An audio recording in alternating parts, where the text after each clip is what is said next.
기도하시겠습니다. 거룩하신 아버지 하나님, 크신 은혜 사랑에 감사드리며 주님의 사랑받는 아들, 딸, 아버지 하나님 앞에 엎드려 예배합니다. 주님의 말씀을 사모하며 기다립니다. 이 시간 생명 말씀을 들려주시옵소서. 세우신 종을 성령님 주장하시고 아버지의 말씀을 담대히 순전하게 전하게 하여 주시옵소서.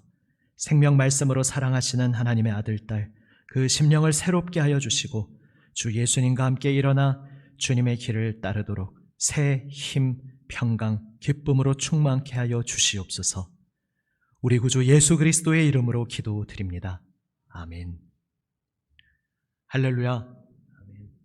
우리와 오늘도 함께 하시는 우리 주 예수님 품 안에서 우리를 붙들어 주시는 그 손길 은혜에 힘입어 오늘도 주님의 평강, 기쁨 가득히 누리시는 이 예배의 자리 되시기를 주님의 이름으로 축원합니다. 아멘. 레위라는 세리를 주님께서 부르셨습니다. 바로 이 레위가 마태입니다. 마태복음에서는 이제 마태라는 이름으로 나오고 이 누가복음에서는 레위라는 이름으로 등장하고 있습니다.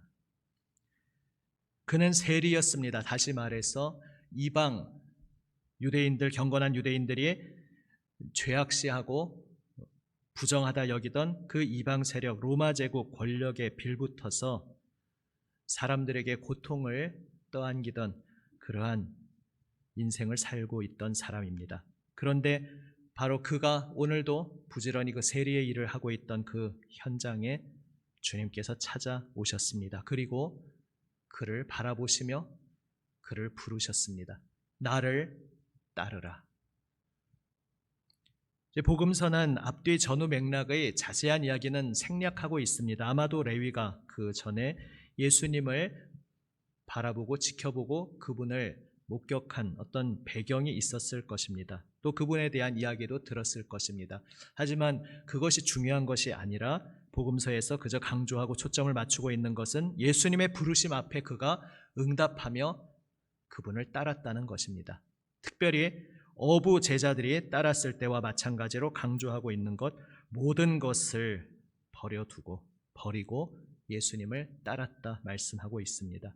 무슨 이야기입니까? 지금까지 내 주관, 내 가치관, 내 신념대로 살고 있던 내가 나름대로 정해서 이 인생길로 내가 살아야겠다. 이것이 옳다 혹은 옳지 않은 줄은 알지라도 이것만이 내가 살 길이다. 그래서 자신의 어떤 신념을 따랐든지 아니면 자신이 생각하는 최상의 실리, 이득을 취하였든지 간에 어쨌든 그는 자신이 선택한 이 길을 걸어가고 있었습니다. 그런데 그 인생 앞에, 자신의 존재 앞에 모든 존재들의 근원이 되시는 존재, 모든 인생들의 그 목적지가 되시는 분, 그분이 나타나신 것입니다. 그리고 그분의 부르심 앞에 레위는 일어나서 예수님을 따릅니다. 오늘 본문은 그 이후에 대조되는 한 장면을 우리에게 들려주고 있습니다. 세리 레위가, 마태가 너무나 기쁨이 가득하여서 자신과 가까운 친분이 있던 이들을 초청해서 잔치를 엽니다. 그 잔치의 주인공은 예수님이었습니다. 그리고 자신이 알고 있던 자신의 많은 지인들이 한 사람이라도 더 예수님을 만나고 예수님과 함께하는 자리를 마련하고자 한 것이 그의 소박한 바람이었을 것입니다. 레위가 그런데 친구들을 초청했으니까 그 친구들이 누구겠습니까? 아시다시피 세리라는 직업은 당시에 유대인들이 멀리하는, 천시하고 멸시하는 직업이었습니다. 돈은, 재물은 많이 손에 쥐었을지 모르지만은 사람들의 평판과 명예는 땅에 떨어진 인간 취급을 받지 못하던 이였습니다. 왜냐하면 로마 제국을 위하여서 그렇게 봉사하는 것은 거룩하신 하나님을 욕되게 하는 죄악이라고 유대인들이 여겼기 때문입니다.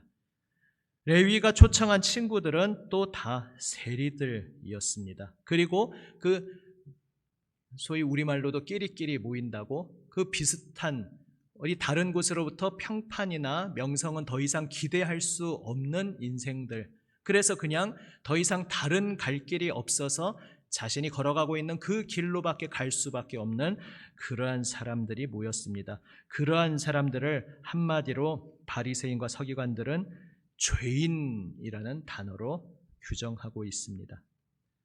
그리고 바리새인과 그들의 서기관들, 오늘 본문에서 이렇게 표현하고 있습니다. 아시다시피 바리새인이라는 것은 하나의 종교적인 어떤 경향성을 가진 일종의 종파입니다. 유대교 중에서도 우리 오늘 기독교 안에도 여러 교단이 있듯이 똑같은 것은 아닐지라도 비슷하게 이야기하자면 같은 유대교인이라 할지라도 그 신앙의 어떤 경향성에 따라 종파가 있는데 우리는 누구보다도 열심히 특심하여서 가장 앞장서서 하나님을 섬기겠다. 우리의 모든 구체적인 행동 속에서 나의 일상생활 속에서 경건을 확장시켜서 밥 먹고 손 씻고 잠자고 일어나고 생활하는 모든 것, 물건 하나를 들지라도 그 작은 행동 하나하나를 경건함으로 가득 채우겠다, 이런 의욕을 불태우면서 누구보다도 신앙이 둘째가라면 서러워할 그러한 사람들이 바로 바리새인이라는 종파였습니다. 서기관은 직업이죠. 말 그대로 율법을 필사하는 사람들인데, 필사가 그냥 필사하는 것이 아니라 이 시대는 인쇄술 같은 것이 없던 시대 아닙니까? 이때의 성경이라고 하면 구약 성경이죠. 성경을 기록해서 보존하는 역할을 하면서 아울러서 그 성경을 해석하고, 그래서 그 해석한 성경을 사람들에게 가르치는 그러한 율법 교사의 역할이 바로 서기관이었습니다. 그러니까 바리새인, 누구보다도 경건하다고 자부하고 자타가 공인하는 그러한 신앙의 경향을 가진 종파 집단과, 그리고 그러다 보니까 그 바리새인파 중에서 주로 서기관들이 나왔습니다. 그들이 지지하고 있는 서기관이라는 계층, 그러니까 유대인들이 볼 때 가장 신앙적으로 경건하다고 인정받고 존경받는 이들이 예수님께 나와서 시비를 거는 것입니다. 왜 죄인과 함께 한 식탁에 앉아서 먹고 마시느냐? 바로 이것이 그들이 제기한 문제였습니다. 왜냐하면 경건한 유대인들은 누구와 같이 식사하는가, 이것이 매우 중요한 문제였기 때문입니다. 누구와 함께 한 식탁에서 앉아서 먹는다라는 것은 그를 형제 자매로 인정하고 그의 존재를 인정하고 그의 친구라는 의미였습니다. 그런데 지금 바리새인들, 서기관들의 관점으로는 도저히 용납할 수 없는 존재, 하나님 앞에서 죄인, 도저히 하나님의 새하늘 새 땅에 들어갈 꿈도 꾸지 못할 그러한 끔찍한 죄인들과 함께 저 예수라는 종교적 스승 같기도 하고 어떤 선지자 같기도 하고 좀 헷갈리는 사람, 그래서 지켜보고 있던 그 예수라는 사람이 그들과 함께 둘러앉아 먹고 마시는 것을 보며 시비를 건 것입니다. 그들에게 대답한 예수님의 대답은 아주 간단 명료했습니다. 누가 의사에게 가냐? 아프지 않아서 전혀 고침받을 필요 없는 사람이 의사를 찾겠느냐? 병자가, 환자가 의사를 찾지 않겠느냐? 이게 무슨 말씀입니까? 예수님이 의사, 영적인 의사라는 것이죠. 우리 모두는 그 영적인 의사가 필요한, 고침이 필요한, 치유가 필요한, 새롭게 함이 필요한 존재임을 인정해야 한다는 것입니다. 내가 의인을 부르러 온 것이 아니다 말씀하십니다. 이것은 역설적인 풍자적인 표현인 것이죠. 의인들이 실제로 있는데 그 의인들은 내가 관심이 없다, 이런 말씀을 하시는 것이 아니라 이 세상에 하나님 앞에서 자신을 의인이라고 자부할 수 있는 존재는 아무도 없다는 것입니다. 그래서 예수님께서 오셨을 때에 내가 하나님 앞에 죄인입니다라고 겸손히 고백하고 주님을 찾는 바로 그러한 이들에게 새로운 생명, 소망을 주시기 위해 예수님이 오셨다는 말씀입니다. 그러나 자기 자신이 아무 병에 걸리지 않았다고, 사실은 깊은 병에 지금 찌들어 있는데도 자신이 병자가 아니라고, 환자가 아니라고 스스로 착각하고 자신을 의인이라고 착각하고 있는 이는 예수님과 만날 수 있는 접점이 없다는 것을 이렇게 말씀하신 것입니다. 이 논쟁에 대해서 말문이 막히자 이제 평소에 예수님과 그 예수님 따르던 제자들, 이 무리에 대해서 갖고 있던 불만을 또 그들이 제기합니다. 소위 예수님 제자들의 경건성에 대해 시비를 거는 것입니다. 세례 요한의 제자들도 지금 사실은 바리새인 서기관들은 세례 요한을 인정하지 않는 사람들입니다. 그런데 지금 예수님과 세례 요한을 보니까 뭔가 비슷한 계열인 것 같거든요. 그러니까 일부러 끌고 와서 이야기 주제로 던지는 것입니다. 당신들도 인정할 텐데 당신들이 인정하는 세례 요한조차도 그 제자들이 자주 금식하는 걸 봤다. 금식이 경건의 지표 아니겠느냐? 바리새인의 제자들도 당연히 그렇게 자주 금식하는 경건한 삶을 살고 있는데 예수 당신의 제자들은 금식하는 그 하나의 대표적인 표현으로 모든 것을 말하는 것이죠. 금식만 물고 늘어지는 것이 아니라 예수 당신의 제자들은 도무지 경건성과는 거리가 먼 방탕한 자들이요, 이렇게 먹고 마시기만 했지 하나님 앞에서 금식하는 경건의 삶과는 거리가 멀다고 공격하고 있는 것입니다. 그러한 그들에게 예수님께서 답하십니다. 혼인집 손님 비유를 이야기하십니다. 혼인잔치라는 것입니다. 지금 예수님이 함께하고 계시는 이 자리는 혼인잔치 자리라는 것입니다. 혼인잔치 자리에 신랑과 신부를 축하하면서 사람들이 기뻐서 모였는데 아무리 경건한 유대인이라 할지라도 거기에서 나는 오늘 금식하겠소, 이런 사람이 어디 있겠습니까? 그렇게 금식을 꼭 지금 해야 되는 사람이면 아예 혼인잔치에 오지 않았을 것입니다. 혼인잔치에서 금식한다는 것이 얼마나 생뚱맞은 얘기겠느냐. 예수님께서는 이 비유를 들어 말씀하시면서 지금 예수님이 계신 이 자리는 기쁨의 잔치 자리라는 것을 말씀하고 계신 것입니다. 원래 비유라는 것은 한 가지 초점을 비유로 하는 것이기에 그 비유의 상황에 따라서 세부적인 것은 바뀔 수 있습니다. 이를테면 원래 보통 비유에서는 신랑은 예수님이고 예수님이 부르시는 모든 이들은 신부 아니겠습니까? 그런데 여기서는 조금 다른 결의 비유로 말씀하십니다. 지금 이 자리에 함께한 사람들이 혼인잔치에 초청받아온 손님이라는 것입니다. 왜냐하면 여기 비유에서는 성도들이 신부다, 여기에 초점이 있는 것이 아니라 지금 혼인잔치 자리가 여기 펼쳐지고 있고 그 혼인집의 주인공이 이 자리에 함께 있다는, 거기에 초점을 맞춘 비유이기 때문입니다. 신랑과 함께 있는 혼인잔치 자리에서 누가 금식하겠느냐? 지금 예수님과 만나는 이 자리는 혼인잔치 자리라는 것입니다. 지금 예수님을 공격하던 바리새인들 그리고 서기관들은 어떠한 삶을 살고 있었습니까? 자신들이 가지고 있는 신념, 그것을 붙잡고 자신이 살고 있는 어떤 방식이 있었습니다. 우리가 일반적으로 볼 때는 참 귀한 일이죠. 여러분이 누군가를 만날 때 이를테면 어떤 친구를 만난다든지 아니면 여러분의 어떤 자녀나 손주가 누구 새로운 친구를 만난다고 할 때 혹은 사위나 며느리를 드린다고 할 때 이런 두 가지 상반되는 사람이 있으면 어느 쪽에 호감을 가지시겠습니까? 저 사람은 생각하는 신념, 뚜렷한 어떤 주관도 없고 그냥 살아가는 방식도 이랬다 저랬다, 어떤 일관성이 없다, 이런 사람하고 저 사람은 어떤 나름대로의 옳은 신념을 가지고 그 신념에 맞게 살아가고 있고 그 신념에 맞춰서 자기의 일정한 생활 방식을 고수하면서 지켜가면서 살고 있다. 이 두 가지 사람이 있으면 당연히 여러분도 후자 쪽에 더 안심하고 호감을 가지지 않겠습니까? 바리새인 서기관들은 바로 그런 사람들이었습니다. 그런데 그 자리에 가장 중요한 핵심 알맹이가 빠지니까 그 모든 것들이 헛된 것이 오히려 자신들을 해롭게 하는 것이 되어버렸습니다.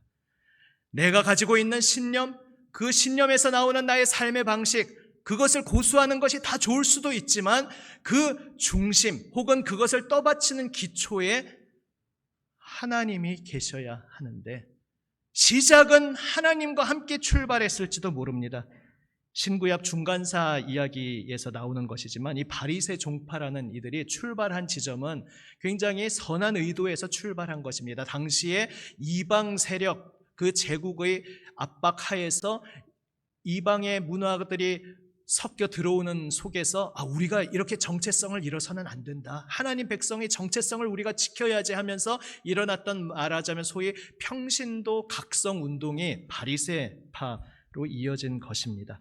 그런데 시작이 아무리 좋은 의도였다 할지라도 그 속에서 알맹이를 어느 순간 빠뜨리기 시작했을 때, 그 밑받침이 되는 기초를 그들이 빠뜨렸을 때 그들의 신념은 하나님을 배척하는 고집이 되었고, 그들이 지켜나가는 삶의 방식은 눈앞에 와 계신 하나님의 아들을 따르지 않고 그 자리에 주저앉아 눌러앉아 있으려 하는 완악함으로 바뀌어 버린 것입니다.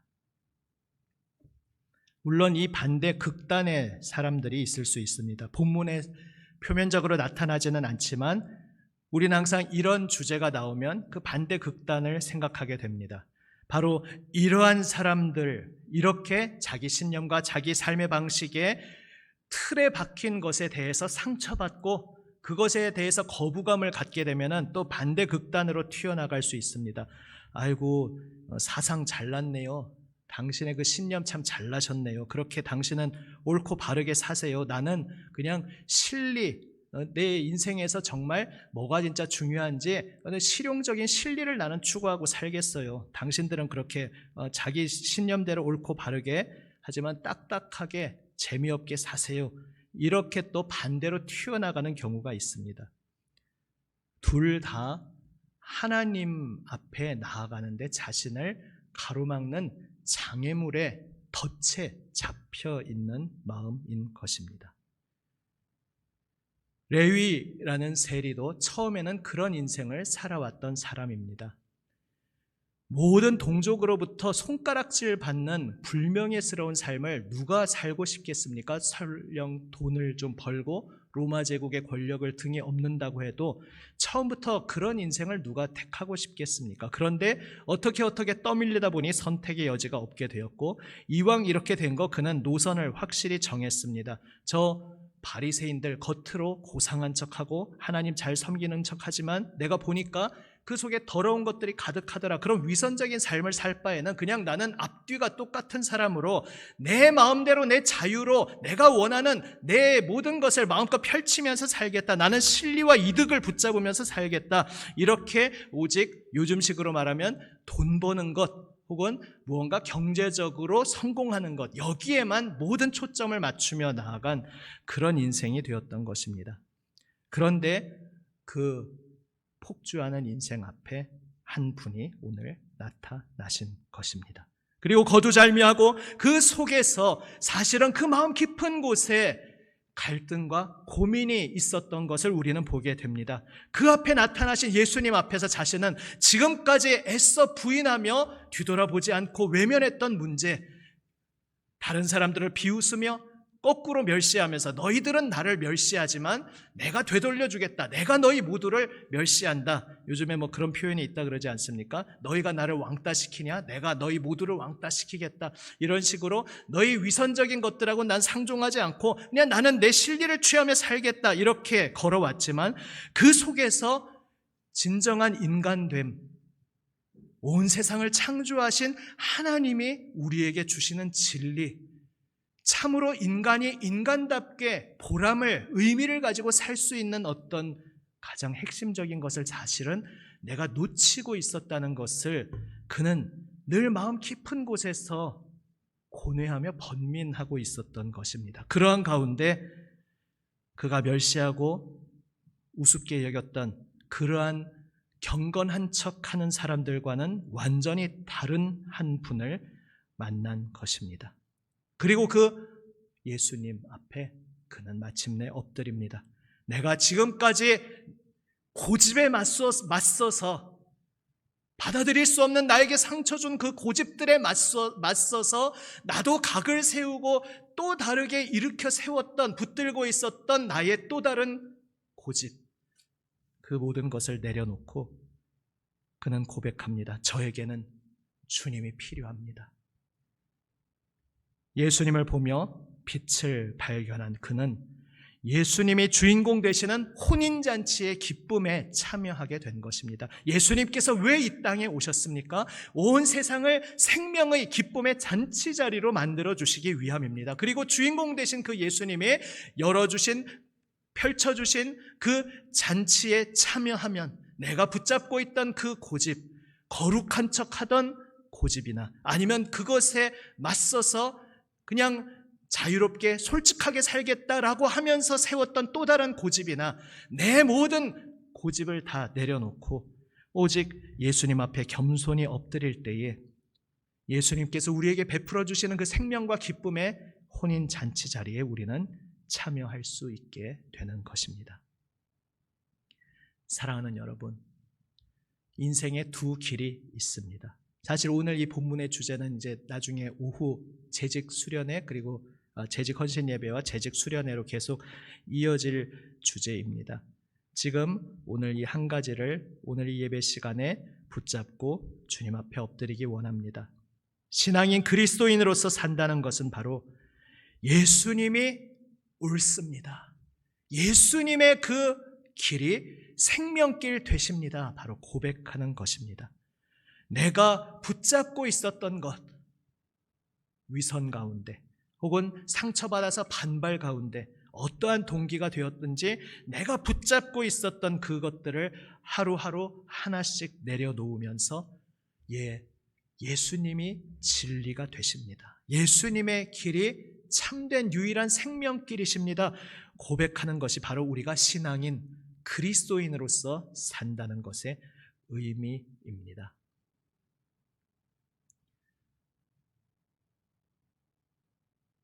예수님 그분을 인격적으로 알아가는 것이 바로 참된 경건입니다. 바리새인과 서기관들은 거짓된 경건에 빠져 있었습니다.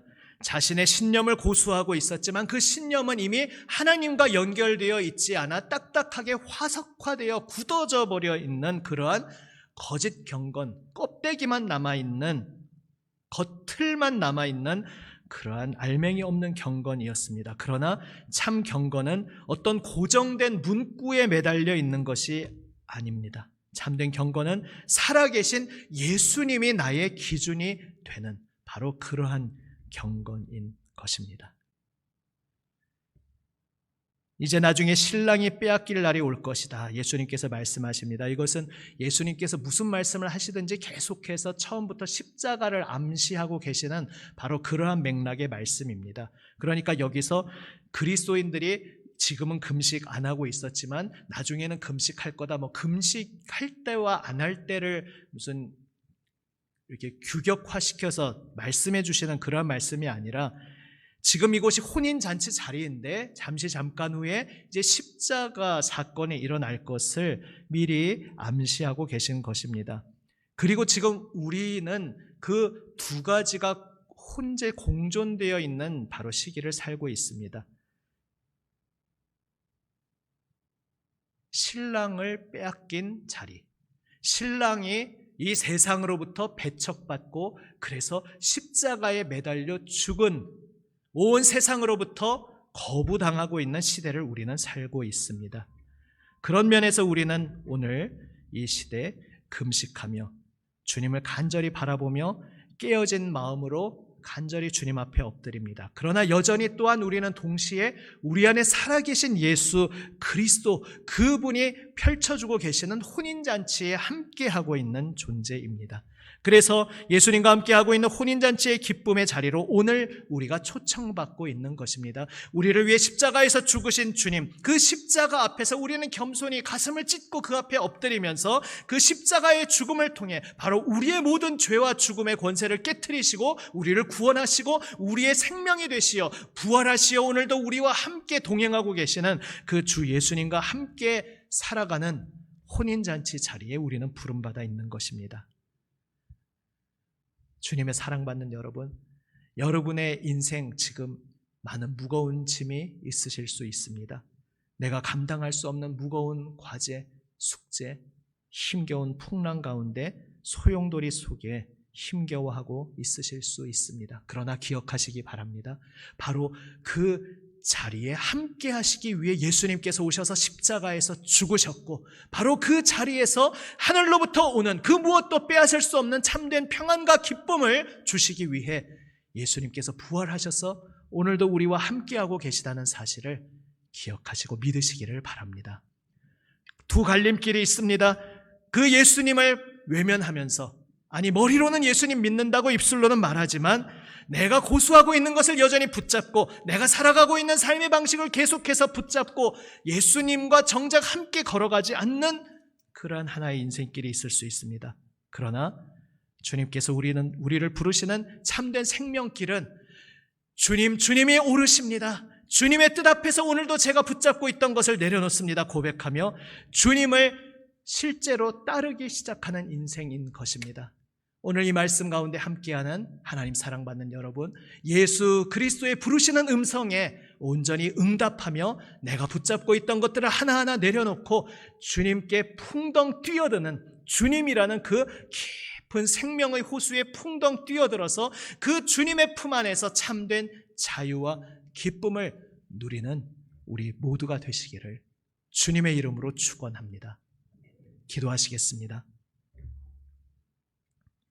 오늘 말씀 가운데 나에게 주시는 하나님의 음성 가슴에 붙잡고 한번 나의 고백으로 잠시 기도하시겠습니다. 각 처소에서 예배하시는 분들은 또 옆에 분 손잡고 포옹하며 축복하며 기도하셔도 좋겠습니다. 함께 기도하시겠습니다.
아버지 하나님 감사합니다. 하나님 생명 되심을 인정하지 않고 완악한 고집 가운데 저희 스스로를 죽음의 덫에 빠뜨렸던 어리석은 이 죄인들을 긍휼히 여겨주시고 독생자 아낌없이 보내어 주시어 그 십자가 보혈 생명 내어주심으로 저희를 죄와 죽음의 이 권세에서 건져주시고 구원하여 주시니 감사드립니다. 주님, 우리에게 찾아오신 생명의 예수님을 만나는 길, 어떠한 동기였든지 간에 저희가 붙잡고 고수하고 있는 저희의 신념, 저희의 고집을 내려놓고 주님 말씀 앞에 엎드리는 바로 그 자리에 있음을 고백합니다. 주님, 예수님을 믿는다 고백하고 있으면서도 어느새 저희의 삶의 어떤 부분에서 여전히 고수하고 고집하고 붙잡고 있던 모든 것들 오늘 다시 한번 다 벗어버리고 십자가 앞에 내려놓게 하여 주시옵소서. 날마다 주님 말씀 앞에 엎드리게 하여 주시옵소서. 날마다 골고다 언덕 십자가 앞에 엎드리며 그 자리에서 내가 붙잡고 있던 것에 하나하나 모든 것이 벗겨지며 주님이 오르십니다. 주님의 길만이 생명길입니다. 고백함 속에 우리의 삶을 기쁨의 잔치자리로 날마다 만들어주시는 그 예수님의 기쁨에 동참하게 하여 주시옵소서. 우리 구주 예수 그리스도의 이름으로 기도드립니다. 아멘.